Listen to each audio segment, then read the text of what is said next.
Dude, this car is so easy to do an oil change on. It's not even funny. You go to the dealership, you're probably going to pay a lot more than what you need to because, yeah, you just need 7-8 quarts of oil, a filter, cartridge, and that's pretty much it. You can do this whole thing for maybe 50 bucks. Here's how I got this thing up on the stands right here. I just got this 2-ton Sunex jack, one of those here, and then one on the other side. And then I just alternated, pumping one side or the other so it doesn't like teeter.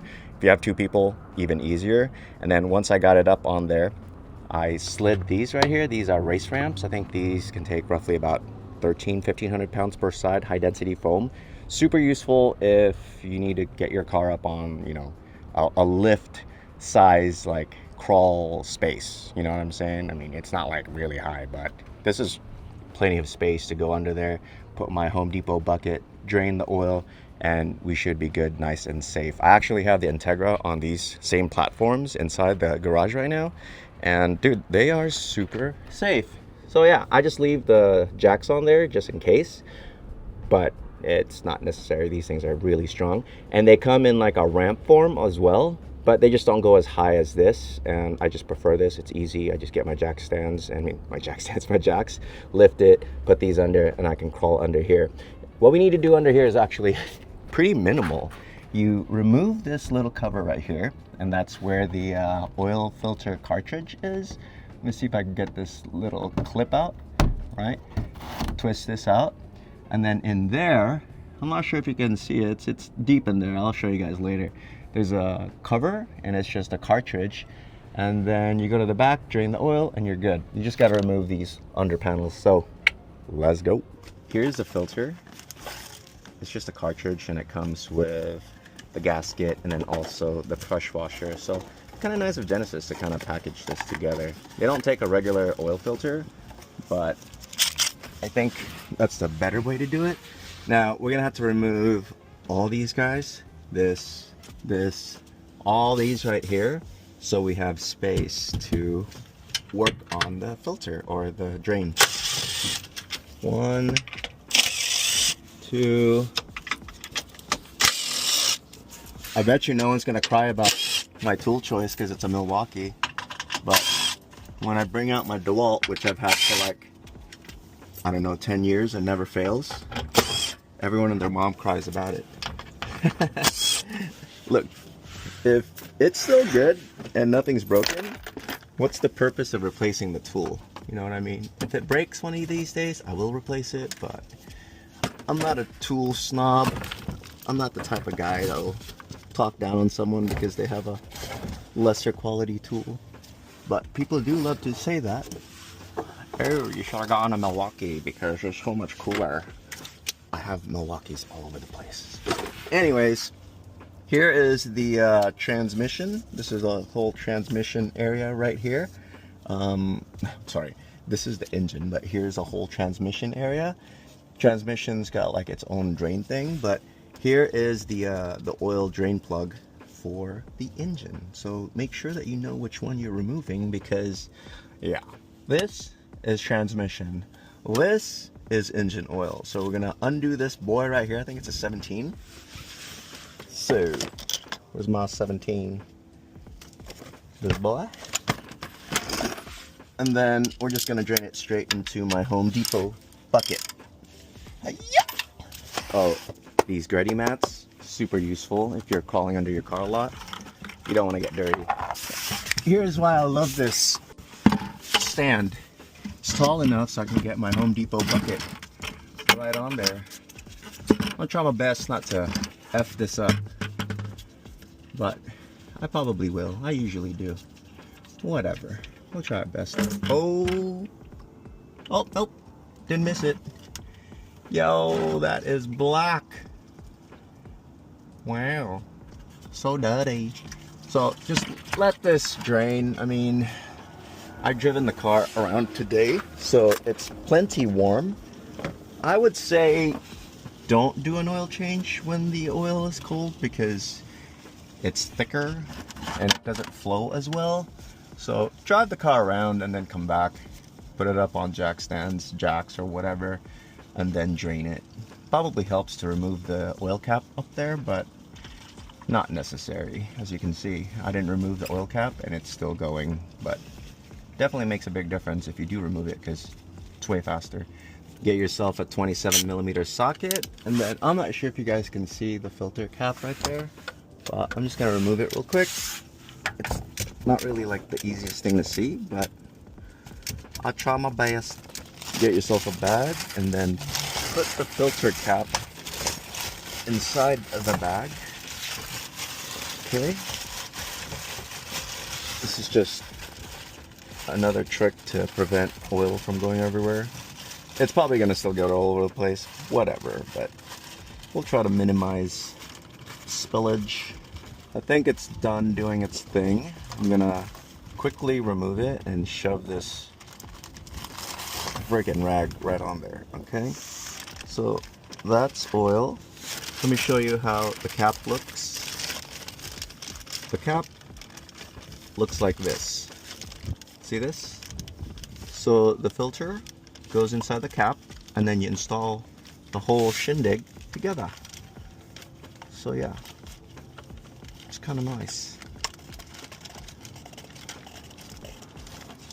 This is like a very messy style filtration system. See that? So just put it back the way you see it. Make sure you wipe this down, and then change the O-ring that's on here, and you should be Gucci, baby. So this is facing the bottom. So you're just gonna press this in. It's pretty simple. Kind of stupid actually if you mess that up. And then you're just gonna get a screwdriver or some sort of pick. Alright, we're just gonna take this O-ring off. We're gonna replace it with the new O-ring. Okay. Get some of the original oil that's on this thing, and then put it over the O-ring. If you don't have enough, you can just dip your finger in the old dirty oil and then lube it up. The reason for this is so you don't rip the O-ring when you put it together. Okay? Pretty sure someone's told you that already, but some folks don't know. And then this is just a new crush washer for the drain plug. There you go. Here's a close-up of the oil filter location. So the cap goes in there, and then I just make sure it's nice and clean. So make sure that you don't drip anything on this fabric stuff right here, because it's literally gonna soak up all your oil, and that could be a fire hazard. Oh, it's dripping. See that right there? So yeah, even though you got this nice and clean, it'll still drip, so work fast. But I just wanted to show you guys the oil filter location because it's pretty weird how it's up there. And then the drain plug, obviously right here. Make sure that you let it sit for a bit. I put it back on because I was letting it collect again. So it's windy right now. Oh, and this is gonna drip again. We're gonna take the new filter. I'm just gonna drop it in here. Oh, it's friggin' dripping still. Make sure you don't get that on your face. Okay, this is gonna be a little tight to see from your guys' angle, but I could see just fine. I actually don't like these cartridge style filters because it's kind of a pain to replace. I just like removing the oil filter in one go. Just gonna pop this on and then make sure that you just hand tighten it. This is plastic, by the way, so I guess you could end up breaking this if you gorilla tighten it.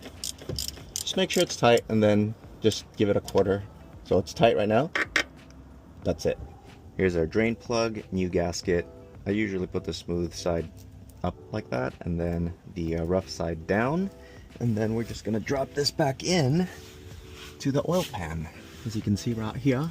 Oops, that was static. Kind of hard to see, I know. I don't want to move the bucket yet because this thing's still dripping a little bit. And then this is just torqued to 25 Newton meters, or if you guys don't care, just hand tighten it. Grab your undercover, pop it back in.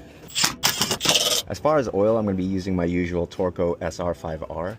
I know this is a real good oil because I've been to their warehouse, I know how they make it, and I know the chemicals that are going in these things. So synthetic doesn't mean that it's an actual synthetic oil. There's a lot of brands that you'll find at AutoZone, Pep Boys, Walmart, or whatever that say synthetic, 100% synthetic, but it's actually not real synthetic because there's actually no real rule in the market that forces everyone to adhere to a standard, right? So anyone, like, I could do an OMGBUILDS oil and say it's synthetic, but it's actually not synthetic.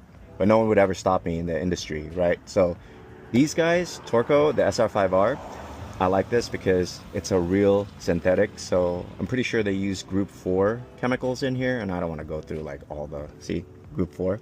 I don't go through all the groups, but group 4 is essentially like higher end proper synthetic formulas, and anything under that is not really a real synthetic. A lot of people will put, or a lot of brands will put additives on there on like mineral oil to make it synthetic, but it's not real synthetic. Yeah, I know that was a whole spiel. I don't care if you guys buy Torco or not, but this is what I use for all my cars, including my track cars, my daily cars, my weekend cars, and I've never had problems. So I got this thing started. We're just gonna back it out to level ground. Obviously, you don't want to freaking check your oil level when you're on a slope, especially a driveway. So we're just gonna put this thing on level ground. Mind you, I've already put 6 quarts in there, so we should be good. We're just topping it off to make sure everything's nice and perfect. So what I'm going to do is just check the oil level. Okay, on most cars you're going to have low, middle, and full. You could just be right under full and you should be all right. If you're in the middle, I guess it's not too bad as well, but you don't want to be low. So yeah, I'm in the middle right now. I'm just going to fill it and then we should be good.